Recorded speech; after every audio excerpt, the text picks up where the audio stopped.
고요한 세상 속에서 수천 년의 비밀을 간직한 듯한 산들이 고대의 존재를 깨웁니다. 히말라야의 얼어붙은 계곡에 고립된 달라이 라마는 감히 이해하려는 사람이 거의 없는 환영을 드러냈을 것입니다. 이전에는 가까운 승려들에게만 알려졌던 그의 가르침은 이제 전 인류에게 경고로 울려 퍼집니다. 그는 신앙과 이성의 경계가 허물어지고 동양에서 영적인 바람이 불어와 새로운 주기의 시작을 알리는 시대에 대해 이야기했습니다. 그의 말을 들은 사람들은 그의 말에 무시무시한 정확성, 차분하면서도 종말론적인 확신이 있었다고 말합니다. 모든 것은 2025년에서 2026년 사이에 시작될 것이며 그때 세상은 고대의 에너지의 힘이 현대의 오만과 충돌하는 것을 보게 될 것입니다.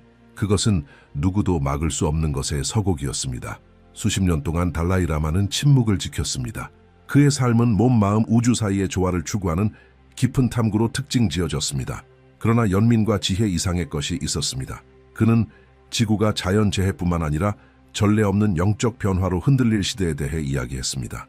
이러한 메시지의 핵심에서 그는 인류가 우주적 갈림길에 다가가고 있으며 그 징후의 진정한 의미를 이해하는 사람은 거의 없을 것이라고 말했습니다.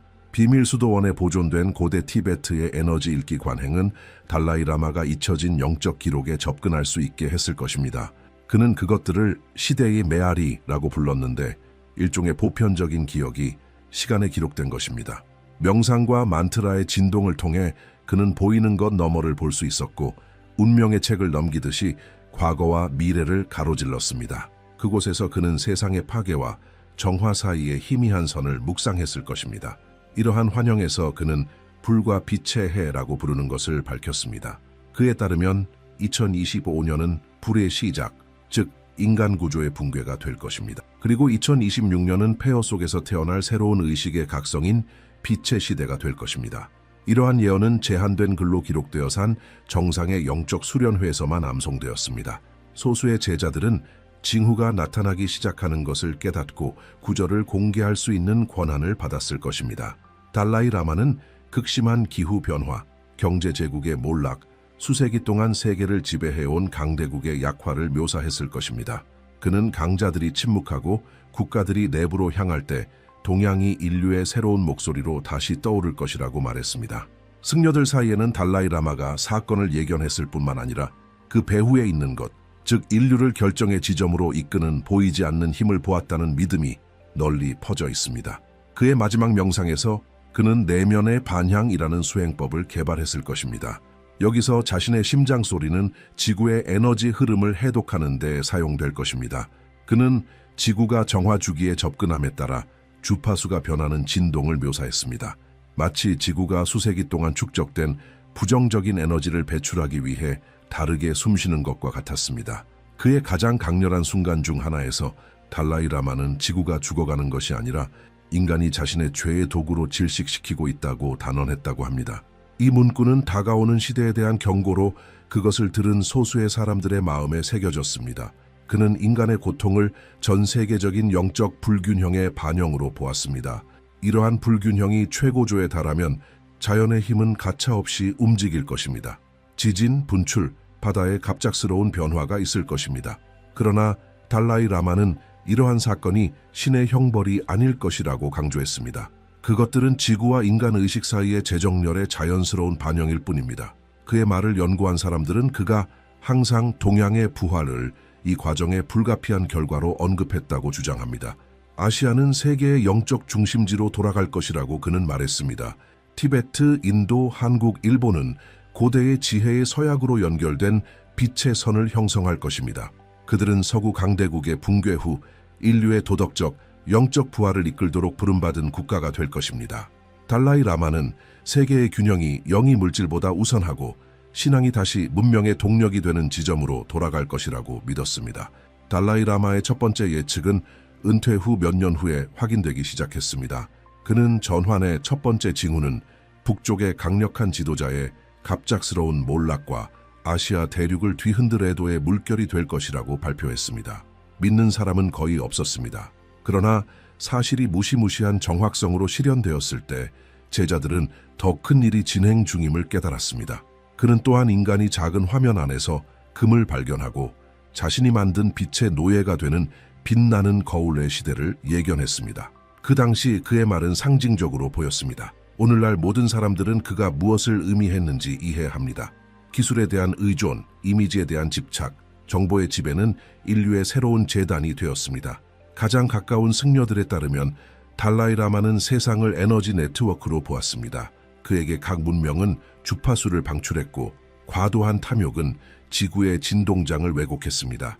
이러한 에너지가 지속 불가능해지면 세상은 반응할 것입니다. 자연은 집단적 마음의 거울이 될 것입니다. 그는 바다가 솟아오르고 대륙이 움직이는 것을 형벌이 아니라 인간의 불균형에 대한 불가피한 반응으로 이야기했습니다. 이러한 환영에서 동양은 재조정의 진원지, 즉 정화가 시작될 장소였습니다.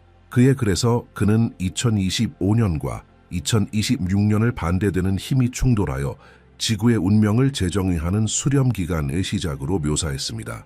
그는 아시아가 새로운 세계의 영적 심장이 될 것이며 티베트가 집단적 각성의 비밀을 간직하고 있다고 말했습니다. 그 시대에 그는 지구상의 두 강대국이 빛을 잃을 것이라고 단언했습니다. 지배와 권력의 상징인 용과 독수리가 동시에 쓰러져 새로운 목소리를 위한 길을 열 것입니다. 인류는 호기심이 아닌 필요에 의해 동양으로 눈을 돌릴 것입니다. 달라이 라마는 이러한 붕괴의 첫 번째 징후는 경제적일 것이라고 말했습니다. 금은 빛을 잃고 통화는 전 세계적인 신앙 상실에 직면하여 가치를 잃을 것입니다. 두 번째 징후는 기후적일 것입니다. 바다에서 열이 올라오고 하늘에서 얼음이 떨어져 계절을 혼란스럽게 할 것입니다. 세 번째는 영적일 것입니다. 수백만 명이 더 이상 듣지 않는 신에게서 답을 찾을 것입니다. 왜냐하면 인간은 내면의 침묵에서 너무 멀어졌기 때문입니다. 이 세 가지 현상은 순차적으로 발생하여 돌이킬 수 없는 지점을 표시할 것입니다. 그에게 세상은 파괴되지 않고 강제로 개혁될 것입니다. 다람살라의 비밀 수도원에 보존된 메모에서 그는 위대한 정화운동이 동쪽에서 시작될 것이라고 경고했습니다. 고대의 에너지가 지구 깊숙한 곳에서 풀려나 바다를 통해 나아갈 것입니다. 불과 물이 만나고 바다는 인간이 더럽힌 것을 되돌려 줄 것입니다. 그는 충격을 가장 먼저 느낄 동양의 군도를 언급했는데 그곳은 수세기 동안 불의 힘으로 살아왔고 불에 의해 소모될 것입니다. 그의 말은 명확하고 정확했기 때문에 많은 사람들이 그것을 일본에 대한 직접적인 언급으로 해석했습니다. 그의 마지막 명상 중 하나에서 달라이 라마는 지구가 수세기 동안 억제된 에너지를 축적하고 있다고 묘사했습니다. 그는 태평양 바다 아래에서 불타는 흐름이 해방을 추구하며 움직이고 있다고 말했습니다.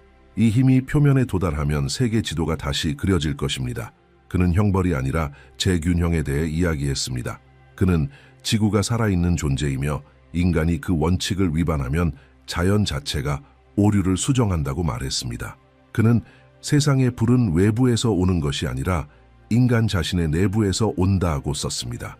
추종자들에게 예언의 정확성은 가장 인상적인 것이었습니다. 1994년에 그는 이미 북쪽으로 떨어지는 별을 언급했고 분열된 국가들 사이에 울음을 일으킬 것이라고 말했습니다. 30년 후 많은 사람들은 그의 각 문구가 숨겨진 목적을 가지고 있음을 깨달았습니다. 분명히 달라이 라마는 미래를 선이 아니라 진동의 연속으로 보았습니다. 각 세계적 사건은 우주적 멜로디 안의 음표였고 인류가 조율을 벗어나면 소리는 소음이 되었습니다. 그는 2025년이 소음이 최고조에 달하는 해가 될 것이며 세상은 다시 침묵의 소리를 들을 것이라고 말했습니다. 그의 계시의 중심은 단순했습니다. 인류는 영적 축을 잃었습니다. 신성한 것을 부정함으로써 인간은 존재의 본질을 이해하지 못했습니다. 따라서 재균형은 극적으로 이루어질 것입니다. 그는 힘과 경제에 의해 유지되는 두 제국이 동시에 쇠퇴하여 전 세계적인 공백을 만들 것이라고 예견했습니다. 이러한 몰락은 정치적일 뿐만 아니라 도덕적, 영적일 것입니다. 진정한 리더십의 부재는 고대 전통의 부활을 위한 공간을 열 것입니다. 동양은 등대로 다시 태어날 것이고 세상이 가장 기대하지 않는 곳에서 새로운 지혜가 나타날 것입니다. 승려들은 달라이 라마가 생애의 마지막 수십 년 동안 침묵의 메아리라는 고대 수행을 완료하기 위해 물러났다고 주장합니다. 그것을 통해 그는 시대의 공명을 듣고 사람들의 운명을 이해할 수 있다고 말했습니다. 그는 우주의 모든 것이 고유한 소리를 가지고 있으며 국가도 뚜렷한 음표를 방출한다고 믿었습니다. 문명이 쇠퇴하면 그 소리는 혼란스러워집니다. 지구를 들으면서 그는 인류의 소리가 빠르게 왜곡되고 있음을 깨달았습니다. 세상의 멜로디는 소음으로 변했습니다. 달라이 라마는 새로운 시대의 시작이 이중몰락으로 특징 지어질 것이라고 묘사했습니다. 용은 불을 잃고 독수리는 날개를 잃을 것입니다. 그의 말은 단순하고 확고했으며 수세기 동안 세계를 지배해온 두 힘의 동시 약화를 예견하는 것처럼 보였습니다. 그는 중국이 숨을 헐떡이는 첫 번째 제국이 될 것이라고 말했습니다. 야망과 불균형에 의해 부채질된 통제되지 않은 성장은 대가를 치를 것입니다. 경제는 보이지 않는 것, 즉 생명력의 상실에 가시적인 반영이 될 것입니다. 그는 이것을 고대 민족의 영적 고갈이라고 불렀습니다. 이러한 고갈이 한계에 도달하면 구조가 무너질 것입니다. 확장 열풍은 내부 붕괴가 될 것입니다. 용은 잠들 것입니다. 두 번째 징후는 훨씬 더 큰 영향을 미칠 것입니다. 달라이 라마는 싸움에 지친 큰 독수리가 발톱을 거두고 자신의 둥지 안에 숨을 것이라고 말했습니다. 그것은 새로운 고립과 공포의 시대의 시작이 될 것입니다. 이전에는 지구의 방향을 지시했던 제국이 자신과 싸우기 시작할 것입니다. 자부심, 정치, 분열은 권력을 유지하는 기반을 부식시킬 것입니다. 사람들이 자신의 진실을 의심하기 시작하면 힘의 상징은 경고로 변할 것입니다. 그는 독수리와 용의 몰락은 끝이 아니라 세상이 새로운 균형의 중심을 맞이할 준비가 되었다는 신호라고 말했습니다. 수십 년 전에 말한 이 말은 오늘날 현재의 메아리처럼 들립니다. 세계의 두 강대국은 내부 갈등, 분열, 구조를 뒤흔드는 위기에 직면해 있습니다. 달라이 라마는 서양이 자신에게 등을 돌리고 동양이 리듬을 잃으면 영적 초점이 기원, 즉 티베트와 한반도 사이의 지역으로 돌아갈 것이라고 단언했습니다. 이것이 부활의 선이 될 것입니다. 그는 지구의 에너지가 움직일 것이고 세계의 영적 심장이 장소를 바꿀 것이라고 말했습니다. 이전에는 관찰자였던 국가들이 변화의 중심이 될 것입니다. 가장 불안한 환영 중에서 달라이 라마는 그 자신이 바다 아래 잠자는 불꽃이라고 부르는 것을 드러냈습니다. 그는 불 위에 건설되어 불에 의해 소모될 운명인 동양의 섬에 대해 이야기했습니다. 그의 제자들에 따르면 그는 지구가 수세기 동안의 압력을 억제할 수 없어 에너지를 표면으로 방출하는 사건을 묘사했습니다. 물이 솟아오르고 땅이 조각나고 군도는 안정성을 잃을 것입니다. 많은 승려들은 이 말을 일본에 대한 직접적인 언급으로 이해했습니다. 그는 불이 외부가 아닌 내부에서 올 것이라고 말했습니다. 파괴는 인간의 과잉, 착취, 자연 균형에 대한 부주의의 결과일 것입니다. 달라이 라마는 단지 물리적인 재앙에 대해 이야기한 것이 아닙니다. 그에게 진정한 비극은 영적일 것입니다. 인류는 삶의 본질에서 멀어진 문화의 붕괴를 보게 될 것입니다. 그는 일본을 기술과 신성함의 융합의 상징으로 묘사했으며 보이지 않는 것에 대한 존경심을 잃으면 이 문명은 발 아래에서 잠자는 힘을 깨울 것입니다. 그는 정확한 날짜를 정하지 않았지만 모든 것이 2025년 말과 2026년 초 사이에 시작될 것이라고 언급했습니다. 물 아래 불이 깨어나면 인류는 때가 왔음을 이해할 것입니다. 이 말은 그것을 들은 사람들 사이에 놀라움을 일으켰습니다. 그는 사건에 앞서는 징후를 자세히 설명했습니다. 첫 번째는 산의 깨어남, 즉 불이 보이고 땅이 흔들릴 때입니다. 두 번째는 바다가 붉게 물드는 것입니다. 비유가 아니라 변화에 직면한 해양 생물의 자연스러운 반응입니다. 세 번째는 물질적 가치의 붕괴입니다. 가치를 잃는 통화, 무너지는 시장, 도움을 요청하는 부유한 국가입니다. 그는 이 세 가지 징후가 정화가 시작되었다는 확인이 될 것이라고 말했습니다. 승려들 사이에서 이러한 계시는 침묵과 경외의 이유가 되었습니다. 많은 사람들은 달라이 라마가 존재의 가장 깊은 기록에 접근했다고 믿었습니다. 다른 사람들은 그가 단순히 지구의 비명을 번역했다고 말했습니다. 확실한 것은 그의 환영이 불가피한 변화를 가리키고 있다는 것입니다. 불이 떨어지는 곳에서 빛이 태어날 것입니다. 라고 그는 말했습니다. 파괴처럼 보이는 것은 갱신의 시작이 될 것입니다. 용과 독수리가 약화되고 불의 섬이 자신의 요소에 삼켜질 위기에 처한 가운데 달라이 라마는 세상이 축의 변화로 나아가고 있다고 보았습니다. 그는 지구의 진정한 중심이 동양의 심장, 즉 연민이 여전히 저항하는 곳으로 이동할 것이라고 말했습니다. 이러한 변화는 지리적일 뿐만 아니라 영적일 것입니다. 수세기 동안 산에 갇혀 있던 지혜가 다시 사람들을 인도할 것입니다. 지구는 이 새로운 주파수 주위로 재편성될 것입니다. 그리고 이 전 세계적인 소용돌이 속에서 달라이 라마는 약속이 태어나는 것을 보았습니다. 각성을 이끌도록 선택된 국가입니다. 그는 국가 이름을 밝히지 않았지만 산과 바다로 보호되는 영토에 대해 이야기했습니다. 그곳에서 사람들은 희망을 잃지 않고 수세기 동안 고통에 직면했습니다. 그곳에서 새로운 등대가 나타날 것입니다. 낡은 세계의 붕괴는 새로운 의식을 위한 공간을 열 것이고 동양은 인류를 구할 지혜의 요람으로 돌아갈 것입니다. 달라이 라마는 동양의 최종 정화에 앞서는 세 가지 징후를 묘사했습니다. 첫 번째는 신성한 산의 깨어남, 즉 불이 지구의 심장에서 나오고 하늘이 재로 물들 때입니다. 두 번째는 피로 물든 바다, 즉 바다의 붕괴와 인간이 일으킨 퇴화의 직접적인 반영인 해양 생물의 고통의 상징입니다. 세 번째는 가장 파괴적인 것으로 물질적 가치의 붕괴입니다. 수세기 동안 축적된 부가 전 세계적인 위기에 직면하여 먼지로 변할 때입니다. 그는 이 세 가지 징후가 연속적으로 발생하여 불의 섬의 최종 몰락과 새로운 땅의 상승을 위한 길을 열 것이라고 말했습니다. 그는 섬이 갈라지고 바다가 포효할 때 전 세계가 충격을 느낄 것이라고 단언했습니다. 그것은 인류가 자연이 더 이상 인간의 인질로 봉사하지 않을 것이라는 점을 이해하는 지점이 될 것입니다. 바다는 인간이 훔친 것을 되돌려줄 것입니다. 라고 달라이 라마는 그의 마지막 영적 강연 중 하나에서 말했습니다. 그의 말에는 분노가 없었고 확신만 있었습니다. 그는 정화를 불가피한 것, 즉 지구와 영 사이의 재정렬로 보았습니다. 동쪽이 가라앉는 바로 그 순간 서쪽이 깨어날 것입니다. 이 환영에서 황해는 부활의 상징이 될 것입니다. 그는 동쪽에서 땅이 열리면 동양의 서쪽이 숨을 쉬고 물 아래에서 잠자는 것을 드러낼 것이라고 말했습니다. 고대 티베트 원고에 기록된 이 예언은 지구가 동시에 잃고 얻으면서 균형을 이루는 것처럼 새로운 땅의 출현을 묘사합니다. 달라이 라마에게 우주는 균형을 추구하며 한쪽의 몰락은 항상 다른 쪽의 탄생을 알립니다. 그의 환영은 오랫동안 잠들어 있었고 물로 덮여 있었고 잊혀진 사람들의 영적 에너지로 보호된 세상의 한 조각에 대해 이야기했습니다.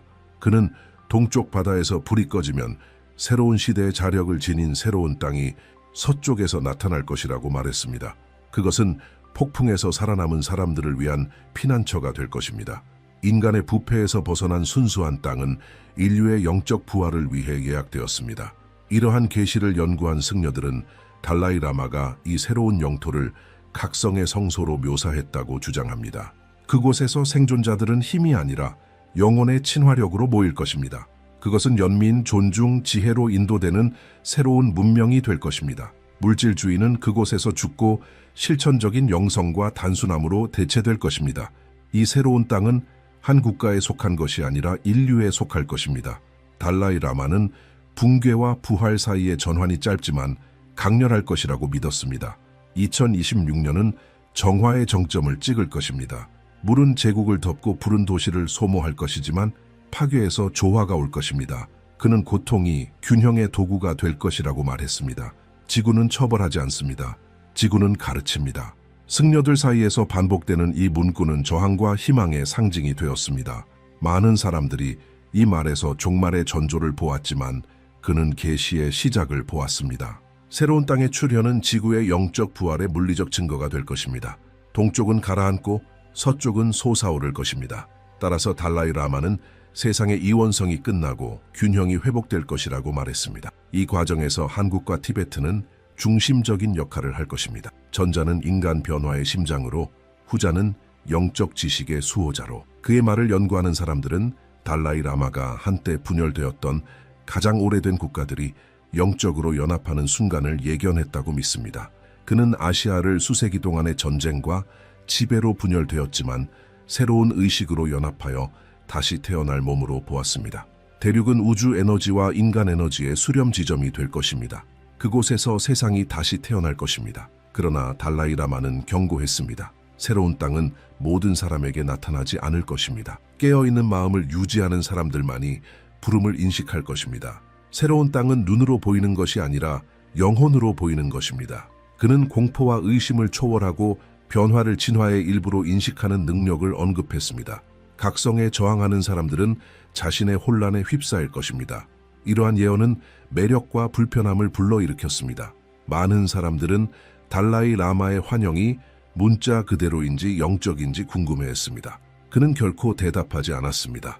단지 보이는 것과 보이지 않는 것이 하나가 되고 인간은 마침내 모든 것이 연결되어 있음을 이해할 것이라고 말했습니다. 산의 몰락과 꽃의 탄생은 같은 움직임의 일부입니다. 우주는 재편성되고 인간은 배우거나 사라집니다. 오늘날 그의 말은 다시 순환하고 있으며 각 새로운 자연재해는 환영의 조각으로 보입니다. 시간이 빨라지는 것 같고 징후가 강화되고 지구가 새로운 시작을 요구한다는 느낌이 불가피해집니다. 달라이 라마는 사물의 끝을 두려워해서는 안 되지만 마음의 무관심을 두려워해야 한다고 말했습니다. 왜냐하면 진정한 붕괴가 시작되는 곳이기 때문입니다. 이러한 계시의 의미를 이해하는 사람들은 세상이 이미 이 주기에 들어섰다고 느낍니다. 동쪽과 서쪽이 역할을 바꿉니다. 이전에는 권력을 대표했던 것이 이제 연민을 불러일으킵니다. 이전에는 단순하게 보였던 것이 신성해집니다. 지구가 변하고 인간의식이 그것을 따라가려고 노력합니다. 불은 이미 움직이기 시작했고 부활의 소리가 수평선에서 조용히 울려 퍼집니다. 달라이 라마는 동쪽의 붕괴와 새로운 영적 영토의 출현 이후 훨씬 더 큰 변화가 일어날 것이라고 밝혔습니다. 인류는 잊혀진 국가의 부활, 즉 수세기 동안 분열과 고통을 겪었지만 결코 신앙을 잃지 않은 사람들을 목격할 것입니다. 그는 어둠이 지구를 덮을 때 이 국가가 새로운 문명의 등대가 될 것이라고 말했습니다. 그는 힘에 의해 강요된 것이 아니라 연민에 의해 인도되는 불가피한 연합에 대해 이야기했습니다. 국경이 사라지고 사람들은 자신을 같은 몸의 일부로 인식할 것입니다. 달라이 라마는 통일을 군사적 정복이 아니라 공유된 고통의 자연스러운 결과로 보았습니다.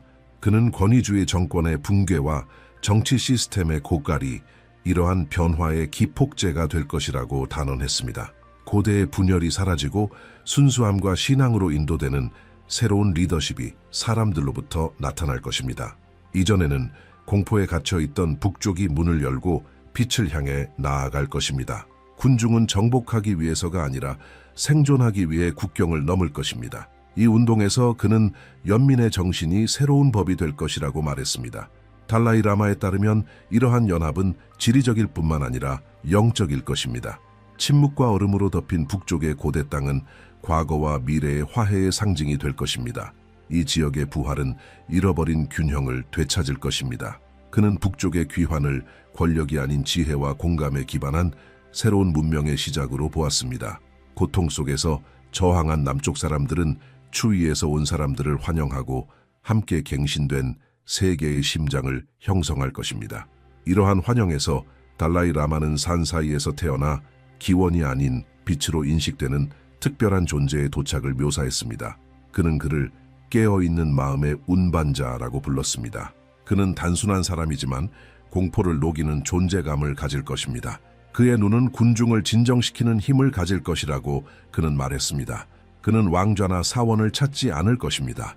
그는 사람들 사이를 걸으며 그들 안에서 항상 잠자고 있던 것을 깨울 것입니다. 그는 침묵에서 올 것이고 침묵은 그를 알아볼 것입니다. 달라이 라마는 그의 사명의 시작을 이렇게 정의했습니다. 승려들에게 이 예언은 가장 수수께끼 같은 지점이었습니다. 달라이 라마는 이 존재의 국가나 혈통을 결코 밝히지 않았고 전쟁과 기적으로 특징 지어진 땅에서 나타날 것이라고만 말했습니다. 그는 칭호나 종교가 아닌 자신의 진실을 사용하는 새로운 세대의 영적 지도자 중 첫 번째가 될 것입니다. 그는 보편적인 의식의 반영, 즉 인간과 신의 연결 고리가 될 것입니다. 그의 기능은 고대를 파괴하는 것이 아니라 보이지 않는 것을 드러내는 것입니다. 그는 군대 없이 단지 모범의 힘으로 세상을 인도할 것입니다. 달라이 라마는 이 존재를 동양의 전통과 서양의 지식 사이의 균형을 이해하는 사람으로 묘사했습니다. 그의 말에서 그는 신성한 것과 합리적인 것, 영적인 것과 과학적인 것, 신앙과 이해를 결합할 것입니다. 그의 역할은 존재의 의미를 회복하고 인간을 공포의 노예에서 해방시키는 것입니다. 그는 절망이 최고조에 달했을 때 인류가 통치하기 위해서가 아니라 영감을 주기 위해 안내자를 요구할 때 올 것입니다. 인간이 모든 것에 대한 믿음을 잃으면 그는 항상 그를 기다려온 것을 찾을 것입니다. 텍스트는 이 지도자가 이미 우리 사이를 걷고 있으며 선택에 따라 숨겨져 있다고 주장합니다. 그는 익명으로 살면서 세상이 무너지는 것을 지켜보고 인류가 들을 준비가 될 때를 기다리고 있습니다. 달라이 라마는 그가 궁궐이 아닌 거리에서 나타날 것이라고 말했습니다. 왕이 발표하는 것이 아니라 사람들이 알아볼 것입니다. 그의 존재는 혼돈의 목소리가 잠시 침묵할 때 나타날 것입니다. 바람이 그를 알리고 불이 그를 동반하고 빛이 그를 따를 것입니다. 지치고 혼란스러워진 인류는 새로운 기준을 찾기 시작할 것입니다. 이데올로기가 무너지고 고대의 신념이 의문을 제기하고 사람들은 다시 보이지 않는 것을 바라볼 것입니다. 이 시나리오에서 깨어있는 마음의 운반자는 고통의 진정한 목적을 드러낼 것입니다. 그는 모든 파괴가 갱신에 대한 초대이고 고통이 지혜의 문임을 보여줄 것입니다. 그는 기적을 약속하지 않겠지만 침묵과 존재의 힘을 가르칠 것입니다. 그의 메시지는 단순하고 변함없을 것입니다. 낙원은 위나 아래에 있는 것이 아니라 깨어나는 사람 안에 있습니다. 그를 알아보는 사람들은 다른 것을 느낄 것입니다. 지나가는 열정이 아니라 깊은 평온함입니다. 그는 인간 자신의 각성의 반영이 될 것입니다. 달라이 라마는 이 존재가 혼자서 세상을 바꾸는 것이 아니라 각자가 가지고 있는 불꽃을 밝힐 것이라고 말했습니다. 이 빛은 빠르게 퍼져 장벽을 깨고 국경을 녹이고 이전에는 적이었던 사람들을 모을 것입니다. 새로운 지도자는 권위가 아닌 모범으로 통치할 것입니다. 그의 힘은 가장 순수한 형태의 사랑이 될 것입니다. 이 말은 침묵 속에서 기록되었고 그들의 때가 아직 오지 않았음을 아는 승려들에 의해 보관되었습니다. 그러나 이제 징후가 실현되는 것을 지켜보면서 많은 사람들은 우리가 이 새로운 안내자의 탄생을 목격하려 하고 있다고 믿습니다. 그는 하늘에서 오는 것이 아니라 우리 가운데서 올 것입니다. 그리고 그의 목소리가 들리면 세상은 새로운 시대의 시작을 알아볼 것입니다. 달라이 라마는 이 존재의 출현이 인류의 전환점을 찍을 것이라고 말했습니다. 어둠의 시대가 끝나고 연민이 다시 삶의 축이 될 것입니다. 그러나 그 전에 혼돈은 자신의 역할을 수행해야 합니다. 그는 고통이 깨달음의 마지막 도구라고 말했습니다. 고통이 이해로 변하면 새로운 주기가 시작될 것입니다. 그는 완전한 계시 전에 세 가지 현상이 인간의 인식을 뒤흔들 것이라고 묘사했습니다. 첫 번째는 하늘에 두 개의 태양이 나타나는 것입니다. 3일 동안 지속되는 이중빛은 과학자들을 혼란스럽게 하고 군중들 사이에 공포를 불러일으킬 것입니다. 그는 그것이 자연의 오류가 아니라 경고가 될 것이라고 말했습니다. 인간이 두 개의 태양을 볼 때 빛으로 가는 길이 하나 이상임을 이해해야 할 것입니다. 두 번째 징후는 수세기 동안 축적된 에너지를 방출하는 신성한 산의 깨어남이 될 것입니다. 움직이는 돌의 소리가 동양 전체에 울려 퍼질 것입니다. 세 번째는 가장 조용하고 파괴적인 것으로 심장의 질병입니다. 신체적 질병이 아니라 수백만 명이 삶의 의미를 잃게 만드는 영적 공허함입니다. 달라이 라마는 이것이 마지막 징후가 될 것이라고 말했습니다. 인간이 편안함과 기술에 둘러싸여 그 어느 때보다 더 공허함을 느낄 때 새로운 시대가 시작될 것입니다. 그에 따르면 이러한 현상은 2025년 말과 2026년 사이에 발생할 것입니다. 세상은 혼란에 빠질 것입니다. 가장 강력한 국가들은 내부 붕괴에 직면하고 인간은 진정한 적이 항상 자신의 맹목이었음을 발견할 것입니다. 달라이 라마는 이 단계를 형벌이 아니라 집단적 영혼의 정화로 보았습니다. 고통은 부활의 문이 될 것입니다. 혼돈은 연민의 길을 청소하기 위해 올 것입니다. 고통은 의식을 위한 공간을 열 것입니다. 이러한 사건의 의미에 대해 질문을 받았을 때 그는 우주가 단순한 법칙을 따른다고 말했습니다. 과도한 어둠은 빛을 생성합니다. 따라서 절망은 각성을 가져올 것입니다. 세상 사람들은 불확실성과 공포에 직면하여 답을 찾을 것입니다. 많은 사람들이 물질적 재산의 피난처를 찾으려고 노력할 것이고 다른 사람들은 신앙의 피난처를 찾으려고 노력할 것입니다. 그러나 내면의 진실의 길을 선택하는 사람들만이 새로운 시대의 징후를 인식할 것입니다. 소음 속에서 침묵을 지키는 사람들이 새로운 시대의 목소리를 가장 먼저 들을 것입니다. 달라이 라마는 혼란 이후 아시아에서 평화운동이 일어나 지구로 퍼질 것이라고 믿었습니다. 한국과 티베트는 인류의 영적 중심지가 될 것입니다. 전쟁과 탐욕에 지친 세상은 의미를 찾기 위해 동양으로 눈을 돌릴 것입니다. 고대 전통이 재발견되고 연민이 새로운 보편적 언어가 될 것입니다. 신앙, 지식, 과학이 함께 나아갈 것입니다. 영과 이성은 더 이상 적이 아닐 것입니다. 인간은 진정한 힘이 정복에 있는 것이 아니라 조화에 있음을 이해할 것입니다. 그는 인류가 저주받은 것이 아니라 소환되고 있다고 말했습니다. 낡은 것과 새로운 것 사이의 전환은 고통스럽지만 필요할 것입니다. 거짓된 모든 것은 무너질 것입니다. 진실된 모든 것은 저항할 것입니다. 인간의 마음이 지구의 마음과 연합할 때 고통은 멈출 것입니다. 이 말은 그의 수련회에 기록된 마지막 메시지 중 하나를 마무리했습니다. 그에게 고통에 죽이는 인간이 불가피한 것에 맞서 싸우는 것을 멈추고 변화를 삶의 일부로 받아들일 때만 끝날 것입니다. 달라이 라마의 환영은 파괴로 끝나지 않았습니다. 그는 혼돈 너머를 보았고 인류가 의식을 가지고 사는 법을 배우는 미래를 보았습니다. 그는 새로운 세상이 왕이나 기계가 아닌 깨어있는 마음에 의해 통치될 것이라고 말했습니다. 깨어나는 각 사람은 재건의 일부가 될 것입니다. 구원은 외부에서 오는 것이 아니라 각자 안에서 태어날 것입니다. 상처 입고 지친 지구는 다시 꽃을 피우고 생명은 재편성될 것입니다. 새로운 주기는 절대적인 침묵으로 시작되어 이전에는 느껴보지 못한 조화로 이어질 것입니다. 이러한 계시를 보존한 승려들은 달라이 라마가 미래를 평온하게 보았다고 주장합니다. 그는 종말을 두려워하지 않았습니다. 왜냐하면 모든 종말이 변장한 탄생임을 알았기 때문입니다. 그의 마지막 메시지는 초대였습니다. 마음을 순수하게 유지하고 정직하게 행동하고 이웃을 돌보고 공포에 굴복하지 마십시오. 보이지 않는 선을 키우는 사람들은 빛으로 기억될 것입니다. 그에게 진정한 기적은 생존하는 것이 아니라 혼돈 속에서 인간으로 남아있는 것이었습니다. 오늘날 이 말은 새로운 의미를 얻습니다. 위기가 증가하고 징후가 강화되고 사람들이 무언가가 곧 변할 것이라고 느끼고 있습니다. 세상은 영이 다시 물질을 지배할 지점에 가까워지고 있습니다. 달라이 라마는 이것이 인간 역사상 가장 중요한 순간, 즉 각 영혼이 무관심과 각성 사이에서 선택해야 하는 순간이라고 말했습니다. 선택은 모든 사람 앞에 있습니다. 그리고 이제 시간이 다가옴에 따라 예언은 현실로 변모합니다. 불은 이미 움직이고 있고 빛은 이미 내려오고 있고 침묵은 새로운 시작을 알립니다. 다음에 올 것은 인간의 마음에 달려 있습니다. 당신이 생각하는 것, 느끼는 것, 인식하는 것을 공유하십시오. 당신의 목소리는 이 계시의 일부입니다. 발표된 시대가 우리 앞에 있고 미래는 지금 시작됩니다. 아무도 위대한 영국 작가가 멀리 떨어진 나라의 방향을 예측할 수 있다고 기대하지 않았습니다. 그러나 신앙과 도덕에 관한 작품으로 유명한 C.S. 루이스는 그의 원고에 오늘날 영적 세계를 괴롭히는 무언가를 남겼습니다. 철학적 주석과 신학적 성찰 속에서 한 나라, 즉 한국에 대해 이야기하는 듯한 구절이 있었습니다. 그 글은 분열의 시대, 보이지 않는 전쟁, 그리고 동방에서 올 힘의 출현을 묘사했습니다. 수십 년 동안 이 기록들은 무시되었습니다.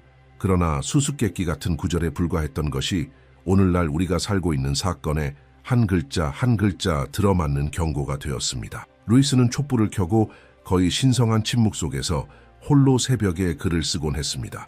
어느 날 밤 그는 특이한 것을 느꼈다고 보고했습니다. 영적인 무게가 분위기를 짓눌렀고 그의 눈앞에는 두 개의 거대한 파도, 하나는 파란색, 다른 하나는 빨간색으로 덮인 반도의 이미지가 보였습니다. 그 색깔들은 마치 두 영적 강국이 단 하나의 땅을 놓고 싸우는 것처럼 격렬하게 충돌했습니다. 그는 이렇게 썼습니다. 하늘은 동방을 주시하고 있다. 한 민족이 시험받고 선택될 것이다.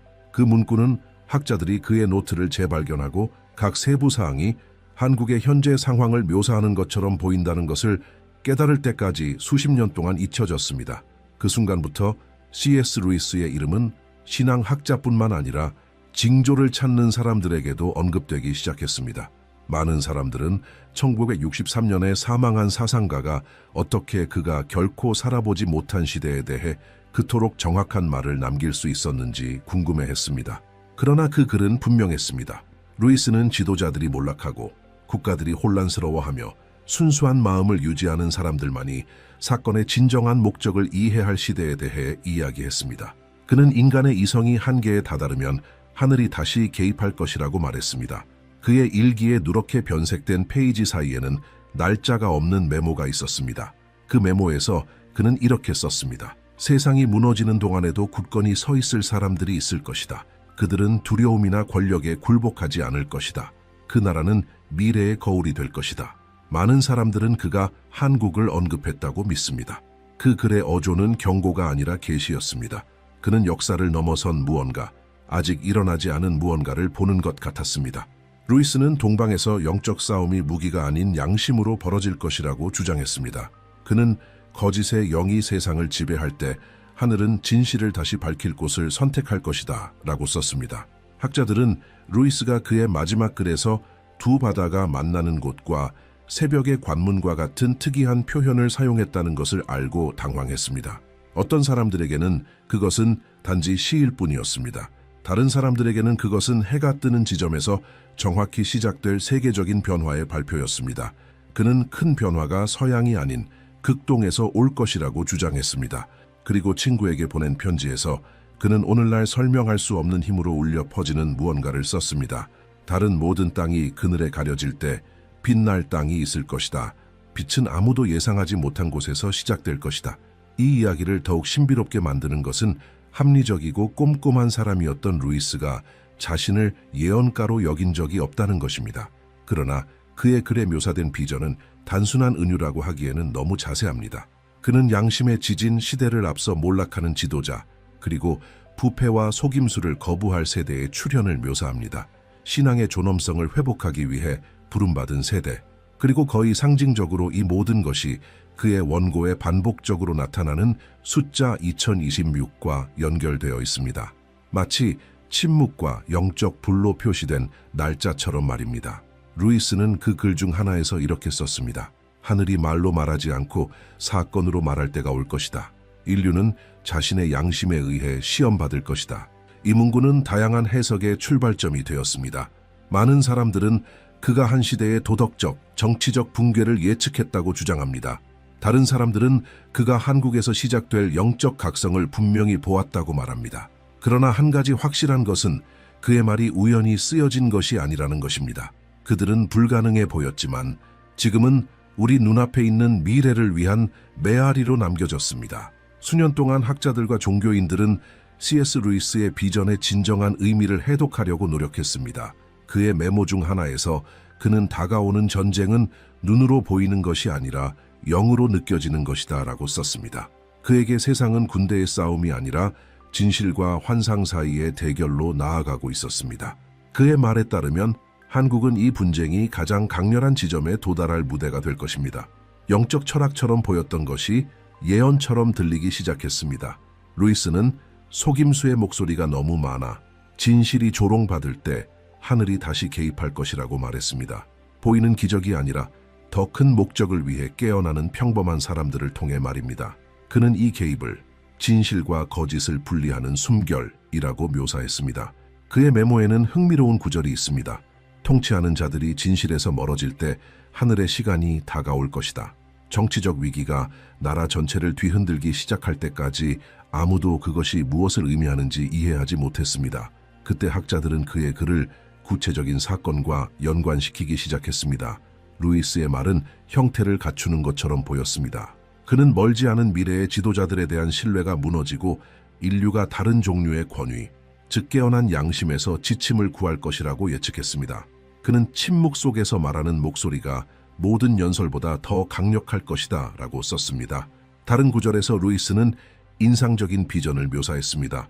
그는 세계 지도를 보았고 그 위에 극동에서 빛의 점이 켜지는 것을 보았습니다. 그 점이 확장됨에 따라 짙은 그림자가 후퇴했습니다. 그는 이렇게 썼습니다. 관찰하는 자는 세상의 구원이 해가 뜨는 곳에서 올 것이라는 것을 이해할 것이다. 많은 사람들은 그가 한국에 대해 이야기했다고 믿습니다. 루이스는 물리적 전쟁이 아니라 진정한 힘은 지배가 아니라 깨끗한 양심에 있다는 것을 사람들이 깨닫기 시작할 때 시작될 영적 혁명을 언급했습니다. 그의 원고는 또한 그가 영적 주기를 믿었다는 것을 보여줍니다. 그에 따르면 인류는 집단적 각성에 도달하기 전에 세계적인 혼란의 시기를 겪을 것입니다. 그는 도덕적 몰락에 저항하는 나라는 어둠 속에서 켜진 횃불과 같을 것이다 라고 말했습니다. 이 말은 아직 존재하지 않는 세대, 즉 우리 세대를 향한 것처럼 보였습니다. 그는 하늘이 위대한 제국이 아니라 두려움보다 신앙이 더 강한 작고 훈련된 민족을 선택할 것이라고 말했습니다. 많은 사람들에게 이 묘사는 전쟁, 분열, 고통에 직면했지만 결코 희망을 잃지 않은 나라, 한국의 역사에 완벽하게 들어맞습니다. 루이스는 또한 이 새로운 단계의 시작을 알리는 영적 신호를 묘사했습니다. 그는 초자연적 현상이 아니라 세계의 관심을 불러일으킬 상징적 사건으로 하늘의 징조가 나타날 것이라고 주장했습니다. 그는 하늘이 침묵할 때 그것은 사람들이 듣는 것을 잊었기 때문일 것이다 라고 썼습니다. 이 문구는 그의 메모에서 중심이 되었습니다. 마치 인류가 침묵을 신성한 부재와 혼동할 시대를 예측하는 것처럼 말입니다. 그에게 이 침묵은 더 큰 무언가의 전주곡에 불과할 것입니다. 그의 가장 친한 친구들에게 보낸 편지 중에서 특히 눈길을 끄는 편지가 있습니다. 루이스는 많은 사람들이 하늘을 바라보며 징조를 기다리는 꿈을 꾸었다고 주장했습니다. 태양은 움직이지 않는 것처럼 보였고 모든 사람들은 마치 시간이 멈춘 것처럼 무거운 침묵 속에 머물렀습니다. 그는 인류는 답을 요구하고 아무것도 듣지 못할 것이다. 그러나 그 아무것도 없음이 계시의 시작이 될 것이다 라고 썼습니다. 언뜻 보기에 철학적인 이 구절은 오늘날 경고처럼 들립니다. C.S. 루이스는 인간의 가장 큰 실수는 진실을 자신 밖에서만 찾는 것이라고 믿었습니다. 그는 세상이 하늘의 말을 듣는 것을 멈출 때 하늘 자체가 양심 속에서 말할 것이라고 말했습니다. 그에게 한국은 이 각성이 가장 먼저 나타날 곳이 될 것입니다. 특별한 영토이기 때문이 아니라 어둠의 시대의 신앙의 가치를 가장 잘 이해할 사람들이기 때문입니다. 그들은 침묵의 힘과 내면의 순종의 힘을 알게 될 것이다 라고 기록했습니다. 최근에 재발견된 이 메모는 전 세계 학자들이 그의 비전의 본질에 의문을 제기하게 만들었습니다. 루이스는 정말로 미래의 사건을 예측했을까요? 아니면 영적 변화에 너무 민감해서 인류가 나아갈 방향을 감지할 수 있었던 사람일까요? 사실은 그의 말 중 많은 부분이 거의 문자 그대로 성취되고 있으며 이는 앞으로 일어날 일에 대한 호기심과 두려움을 다시 불러일으킵니다. 새로운 구절이 밝혀질 때마다 루이스의 메시지는 현재에 더 가까워지는 것처럼 보입니다. 그는 인간이 운명을 통제한다고 믿을 때 하늘이 다시 통치할 것이다 라고 썼습니다. 그에게 이 귀환은 물리적인 것이 아니라 영적인 것이 될 것입니다. 그것은 양심의 각성, 사람들이 진실 없이 사는 것이 빛 없이 걷는 것과 같다는 것을 깨닫는 순간이 될 것입니다. 그의 말년에는 C.S. 루이스가 다른 방식으로 글을 쓰기 시작했습니다. 그 단어들은 더 이상 세상이 알고 있는 차분하고 사려 깊은 어조를 띠지 않았습니다. 그들은 마치 무언가가 곧 일어날 것처럼 긴급함을 담고 있었습니다. 그의 사무실에서 발견된 노트에는 많은 사람들이 그의 모든 예언의 중심이라고 생각하는 문구가 있습니다. 그는 왕관을 쓰지 않겠지만 십자가를 질 것이다. 전문가들이 패턴을 인식하기 시작할 때까지 아무도 루이스가 무엇을 의미하는지 이해하지 못했습니다. 그는 도덕적 붕괴의 시대에 나타날 사람, 권력을 추구하지 않고 구원을 추구할 사람에 대해 이야기했습니다. 그에 따르면 하늘이 다시 움직이고 있다는 신호가 될 사람이었습니다. 루이스는 이 사람을 정확하게 묘사했습니다. 그는 평범할 것이고 그래서 아무도 그를 알아차리지 못할 것이다. 그러나 그의 마음은 폐허 속에서 빛날 것이다. 많은 사람들에게 그것은 단지 신앙에 대한 은유였습니다. 그러나 사건이 그가 묘사한 것과 일치하기 시작했을 때 그의 메모에 대한 관심이 폭발했습니다. 다큐멘터리가 제작되고 신학자들이 나뉘고 십자가를 질 사람은 누구인가? 라는 질문이 모든 곳에서 울려 퍼졌습니다. 다음 페이지에서 루이스는 단서를 남겼습니다. 그는 선택된 사람의 정체를 드러낼 7가지 징조, 7가지 특징에 대해 이야기했습니다. 첫 번째는 이 사람이 결코 명성을 추구하지 않을 것이라고 말했습니다. 그는 목소리를 높이지 않겠지만 그의 존재는 분위기를 바꿀 것이다. 두 번째 징조는 그가 인정받기 전에 조롱받을 것이라고 말했습니다. 의로운 자는 시간이 그들을 드러낼 때까지 항상 무시된다. 세 번째에서 루이스는 훨씬 더 수수께끼였습니다. 그는 두 나라 사이를 걸을 것이지만 어느 나라에도 속하지 않을 것이다. 많은 사람들은 이 문구를 한국, 즉 두 세계, 두 이념, 두 길로 나뉜 영토에 대한 언급으로 해석했습니다. 네 번째 징조는 가장 상징적이었습니다. 루이스는 그 사람에게 3명에 가까운 사람이 있을 것이라고 썼습니다. 한 명은 그를 의심하고, 한 명은 그를 조롱하고, 다른 한 명은 끝까지 그를 따를 것입니다. 5번째 특징은 훨씬 더 깊은 것을 드러냈습니다. 그는 영광보다 고통을 더 많이 알겠지만 고통은 그의 정화가 될 것이다. 6번째 징조는 그의 외모가 단순하고 눈에 띄지 않겠지만 그를 바라볼 때 사람들은 평화를 느낄 것이라고 말했습니다. 그리고 7번째는 가장 무서웠습니다.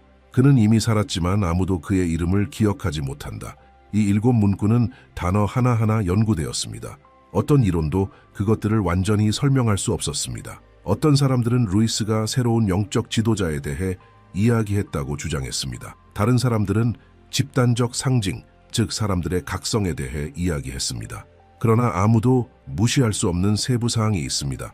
그의 모든 묘사는 동방, 즉 그가 그의 비전에서 본 곳, 불과 빛의 파도에 휩싸인 반도를 가리키고 있습니다. 루이스는 세상이 거짓으로 가득 차고 지도자들이 신처럼 숭배받, 선과 악이 구별할 수 없게 될 때 그 사람이 나타날 것이라고 분명히 밝혔습니다. 그는 그 시대의 하늘이 침묵의 임무를 수행할 사람, 즉 죽은 곳에서 신앙을 다시 밝힐 사람을 보낼 것이라고 말했습니다. 모두가 위를 쳐다보고 답을 찾지 못할 때 하늘은 아래를 쳐다보고 선택된 사람을 보낼 것이다. 이 문구 후에 그의 글에는 멈춤이 있습니다. 다음 페이지는 마치 루이스가 황홀경에 빠져 있거나 비전 속에서 글을 쓰는 것처럼 떨리는 글자로 거의 읽을 수 없습니다. 그는 하늘에서 내려오는 빛으로 덮인 강 앞에 무릎을 꿇고 있는 사람을 묘사합니다. 그 장면은 너무 정확하게 묘사되어 현대학자들이 서울의 한강을 연상시키는 요소를 식별할 수 있었습니다. 그는 빛이 물에 닿아 십자가의 반사를 형성했다라고 썼습니다. 많은 사람들에게 이 구절은 비전이 예언이 되는 순간을 나타냅니다. 이 기록 후에 루이스는 더 이상 어떤 인물의 이름도 언급하지 않았습니다. 그는 단지 십자가를 지는 자는 그것이 길이기 때문에 두려워하지 않는다라고 말했습니다. 이 문구의 강렬함은 매력과 두려움을 불러일으켰습니다. 많은 사람들은 루이스가 한국에서 시작되어 전 세계로 퍼질 세계적인 변화를 예감했다고 믿습니다. 권력이 진실로 대체되고 신앙이 혼돈에 대한 유일한 피난처가 될 새로운 시대. 그의 일기의 마지막 줄은 경고처럼 보였습니다. 빛이 동방에 닿을 때 세상은 하늘이 여전히 자신의 뜻을 수행할 사람들을 선택한다는 것을 알게 될 것이다. 우연의 일치, 즉 운명을 무시하는 것은 불가능했습니다. 그가 쓴 모든 것은 현재를 가리키는 것처럼 보였습니다. 인류가 잘못된 정보, 불확실성, 두려움에 둘러싸여 전환점에 서 있는 시대. 루이스는 십자가를 질 사람은 큰 징조가 아니라 작은 몸짓, 즉 친절, 침묵의 저항, 경멸 속에서도 무조건적인 사랑으로 인식될 것이라고 믿었습니다. 그는 하늘이 여전히 관찰하고 여전히 행동하고 여전히 개입한다는 살아있는 증거가 될 것입니다. 그리고 그가 나타날 때 세상은 왕관을 쓴 왕을 찾는데 너무 바쁘고 신앙을 가진 사람을 찾는데 너무 바쁘기 때문에 그를 알아보는 사람은 거의 없을 것입니다. 이 말에 당신의 마음을 울리는 무언가가 있다고 느낀다면 무시하지 마십시오. 아마도 루이스가 본 것은 먼 예언이 아니라 우리 모두를 향한 부름일 것입니다.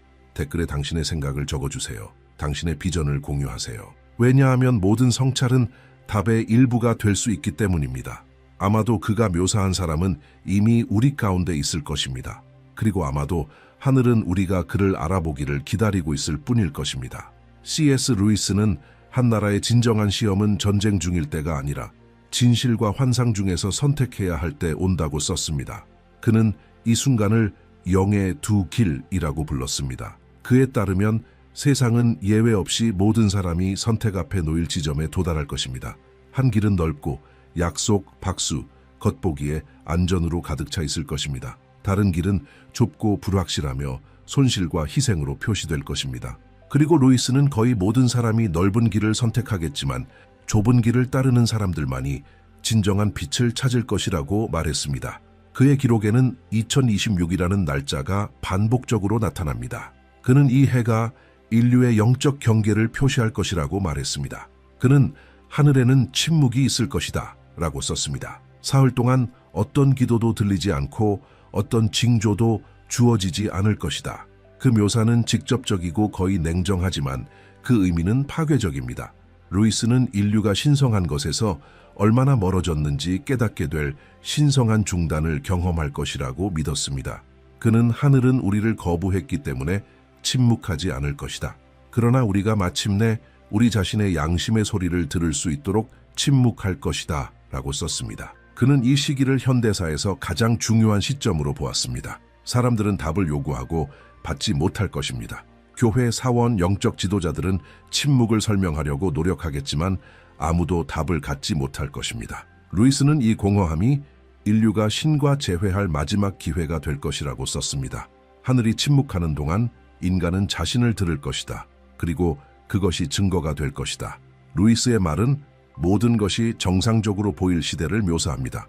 사람들은 최악의 상황이 지나갔다고 믿고 일상으로 돌아갈 것입니다. 그러나 겉보기에 평온으로 돌아가는 이 시기에 침묵이 시작될 것입니다. 그는 그 징조가 세상이 이제 괜찮다라고 말할 때 올 것이라고 주장했습니다. 그리고 나서 외부뿐만 아니라 내부적으로도 고요함이 지구를 덮을 것입니다. 천둥도 역병도 전쟁도 없을 것이다. 창조주와의 접촉을 잃은 세상의 소리만 있을 것이다. 침묵하는 동안 루이스는 인류가 두 종류의 사람들로 나뉠 것이라고 말했습니다. 절망하는 사람들과 이해하는 사람들. 어떤 사람들은 하늘에 대고 소리치며 답을 요구할 것입니다. 다른 사람들은 무릎을 꿇고 침묵하며 오만의 시대가 끝났다는 것을 인정할 것입니다. 그는 그들 사이의 차이는 신앙이 아니라 겸손일 것이다 라고 썼습니다. 루이스에 따르면 이 사흘 후에 현실은 결코 같지 않을 것입니다. 그는 그의 원고에서 하늘이 불의 선, 즉 영의 눈에만 보이는 영적 경계로 침묵을 깨뜨릴 것이라고 묘사합니다. 그는 그것은 시대의 분할자가 될 것이다 라고 주장했습니다. 왕국 사이가 아니라 마음 사이에서. 이 선은 아무도 파괴하지 않겠지만 모든 것을 드러낼 것입니다. 그것은 누가 순수하게 남았고 누가 어둠에 굴복했는지 보여줄 것입니다. 루이스는 이것을 빛에 의한 계시라고 불렀습니다. 그는 침묵 후에 소리가 울려 퍼질 것이라고 썼습니다. 물리적인 소리가 아니라 각 영혼이 다르게 느낄 진동입니다. 어떤 사람들은 초대를 듣고 다른 사람들은 경고를 들을 것이다. 그러면 인류는 하늘이 결코 부재하지 않았고 인간의 마음이 그것을 듣기에 충분히 조용해지기를 기다렸을 뿐이라는 것을 이해할 것입니다. 반세기가 넘게 전에 쓰여진 이 말은 무서울 정도로 현실이 되었습니다. 위기가 있을 때마다, 민족 간의 분열이 있을 때마다, 진실로 변한 거짓이 있을 때마다 루이스의 문구는 더 강하게 다시 나타나는 것처럼 보입니다. 그는 정치적 또는 종교적 붕괴뿐만 아니라 집단적 정체성의 위기를 예측했습니다. 인간이 더 이상 무엇이 옳은지 모를 때 불의 시간이 시작될 것이다. 그리고 지금 우리가 주위를 둘러보고 지치고 불신하고 혼란스러워하는 인류를 볼 때 이 시간이 왔는지 궁금하지 않을 수 없습니다. 그가 묘사한 침묵이 시작되려고 하는지 궁금하지 않을 수 없습니다. 우연의 일치는 무시하기에는 너무 많습니다. 루이스는 세상이 파괴되지 않고 정화될 것이라고 믿었습니다. 올불은 육체를 태우지 않고 진실을 드러낼 것입니다. 하늘의 불은 벌하기 위해 내려오는 것이 아니라 인간이 숨기려고 했던 것을 드러내기 위해 내려온다. 그렇기 때문에 그는 2026년이 거울의 해가 될 것이라고 말했습니다. 모든 인간은 자신의 영혼을 숨길 소음이 더 이상 없을 때 자신이 누구인지 실제로 보게 될 것이다. 이 문구는 고립되어 있으면 단순해 보이지만 그 영향은 엄청납니다. 그것은 그가 보이지 않는 분리의 시간이라고 부른 것을 요약합니다. 겉모습이 무너지고 사람들의 진정한 가치가 드러나는 순간, 침묵이 깨졌을 때 C.S. 루이스는 세상이 혼돈으로 폭발한 것이 아니라 보이지 않는 무언가가 움직인 것처럼 깨어났다고 썼습니다. 그는 이 각성을 들리지 않지만 모든 것을 바꾸는 소리라고 묘사했습니다. 침묵의 사흘 후에 하늘은 파괴하기 위해서가 아니라 드러내기 위해 지구에 불의 선을 그을 것이라고 그는 말했습니다. 그는 이 불은 죽이지 않고 드러내는 심판이 될 것이다 라고 썼습니다. 그것은 보이는 것과 영적인 것 사이의 경계였습니다. 빛이 지평선을 가로지르고 인간의 마음은 말없이, 기적 없이 내면의 진실만으로 시험받을 것입니다. 루이스는 이 선을 인류의 전환점으로 보았습니다. 그는 하늘과 땅이 다시 눈을 맞추는 순간이 될 것이라고 말했습니다. 불은 구름에서 오는 것이 아니라 양심에서 올 것입니다. 겉모습으로 살았던 사람들은 모든 것이 무너지는 것을 볼 것이다. 진실로 살았던 사람들은 어둠이 물러가는 것을 볼 것이다. 이 순간부터 세상은 국가가 아니라 의도로 나뉠 것입니다. 그리고 그는 경고했습니다. 가장 깊은 심판은 보이는 것이 아니라 마음 자체가 드러내는 것이다. 그의 마지막 메모에서 루이스는 이 불을 도시, 가정, 생각을 가로지르는 보이지 않는 문턱으로 묘사했습니다. 가까운 사람들이 이유를 알지 못한 채 멀어질 것입니다. 우정이 오해 때문이 아니라 다른 진동 때문에 깨질 것입니다. 그는 거짓을 선택한 사람들은 진실을 선택한 사람들의 존재를 견딜 수 없을 것이다 라고 썼습니다. 불은 폭력 없이 그렇게 할 것이다. 더 이상 공존할 수 없는 것을 분리할 뿐이다. 그는 또한 첫 번째 소리, 즉 그가 귀환의 목소리라고 부른 것에 대해 이야기했습니다. 그것은 귀로 들리는 것이 아니라 영혼으로 느껴질 것입니다. 두려워하지 마십시오. 불은 의로운 자를 파괴하지 않는다 라고 그 목소리가 말했습니다. 그것은 시간이 숨기려고 했던 것을 보여줄 뿐이다. 많은 사람들은 이 구절을 새로운 영적 시대의 시작으로 해석했습니다. 하늘이 중개자를 통해 말하는 것을 멈추고 인간의 양심에 직접적으로 작용하기 시작하는 시대입니다. 루이스는 이 순간을 인류의 두 번째 기회로 보았습니다. 불을 견디는 사람들은 새로운 시대의 건설자가 될 것이다. 그에 따르면 진실을 피하지 않고 직면하는 사람들은 새로운 빛의 광채를 가장 먼저 볼 것입니다. 그리고 불안하게도 그는 이렇게 썼습니다. 한국은 이 각성의 거울이 될 것이다. 그곳에서 일어나는 일은 세상에 울려 퍼질 것이다. 그는 동방이 진실한 신앙의 마지막 피난처를 지키고 있으며 각성은 최악의 고통 속에서도 희망이 결코 꺼지지 않은 곳에서 시작될 것이라고 믿었습니다. 다음 줄에서 루이스는 읽는 사람을 오싹하게 만드는 무언가를 묘사합니다. 그는 금빛 빛으로 덮인 도시와 폐허 속을 걷고 있지만 눈은 하늘을 향하고 있는 사람들에 대해 이야기합니다. 그는 그들은 울지만 그들의 발걸음은 확고하다 라고 썼습니다. 하늘은 그들 안에 여전히 불이 있기 때문에 그들을 지켜보고 있다. 그리고 나서 그는 훨씬 더 큰 영향을 미치는 것을 드러냅니다. 이 도시의 중심에서 한 사람이 일어설 것이다. 그들은 그의 얼굴이 아니라 그의 눈으로 그를 알아볼 것이다. 그는 권력을 요구하지 않고 평화를 요구할 것이다.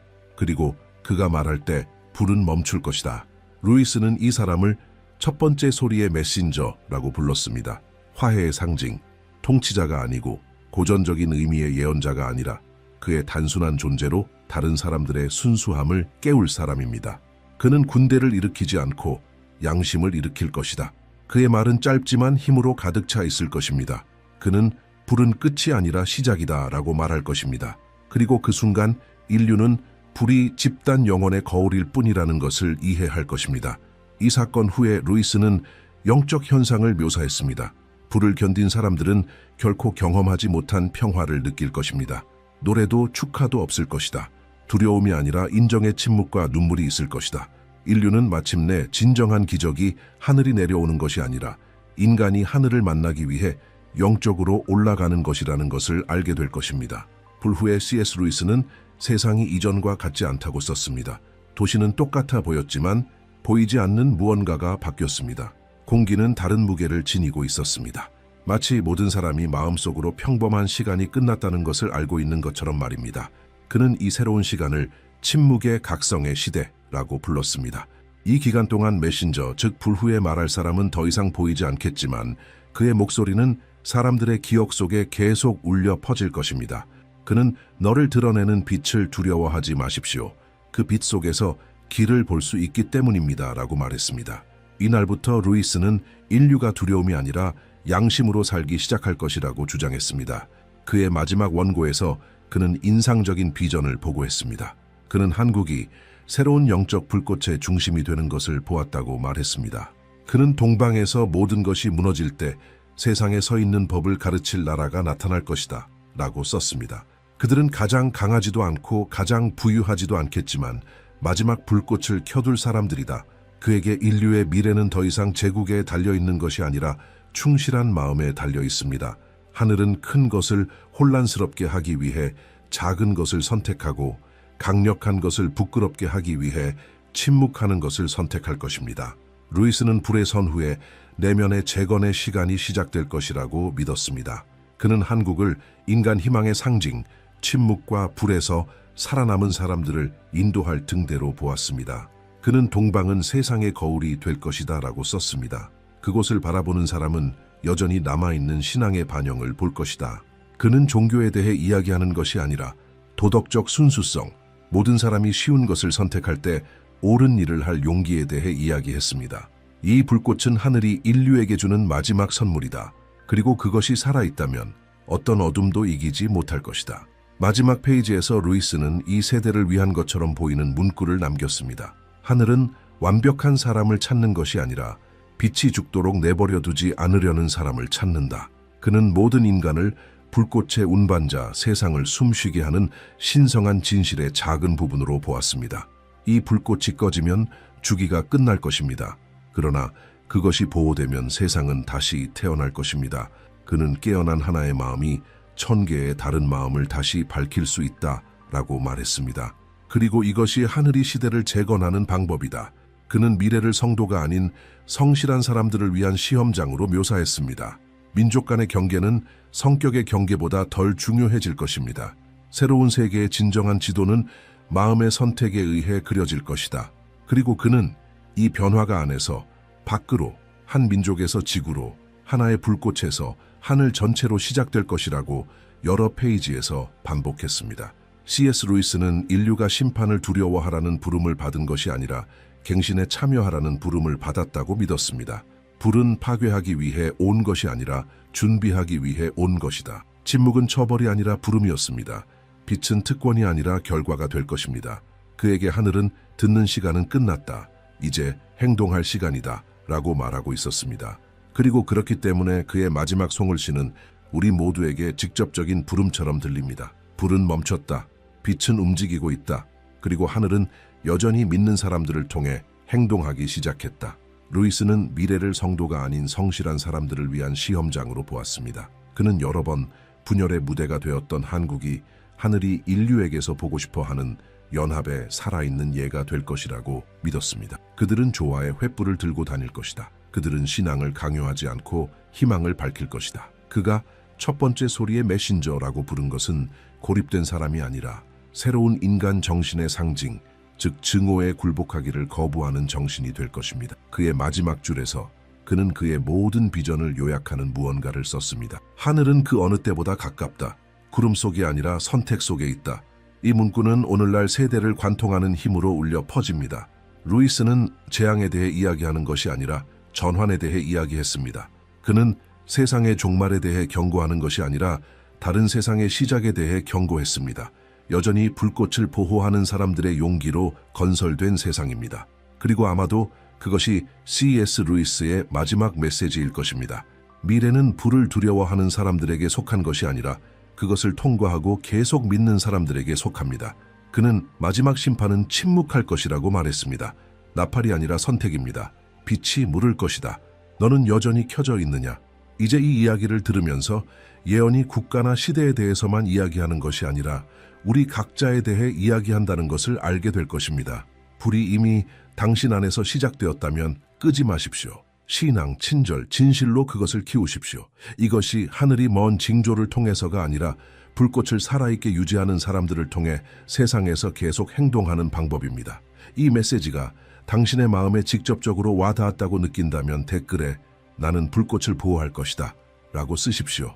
당신의 비전을 공유하십시오. 진실이 말해질 때 하늘이 응답하기 때문입니다. 그리고 루이스가 죽기 전에 썼듯이 하늘은 이미 시작되었다. 빛은 움직이고 있다. 그리고 이제 그것은 그것과 함께 걸을 사람을 찾고 있다.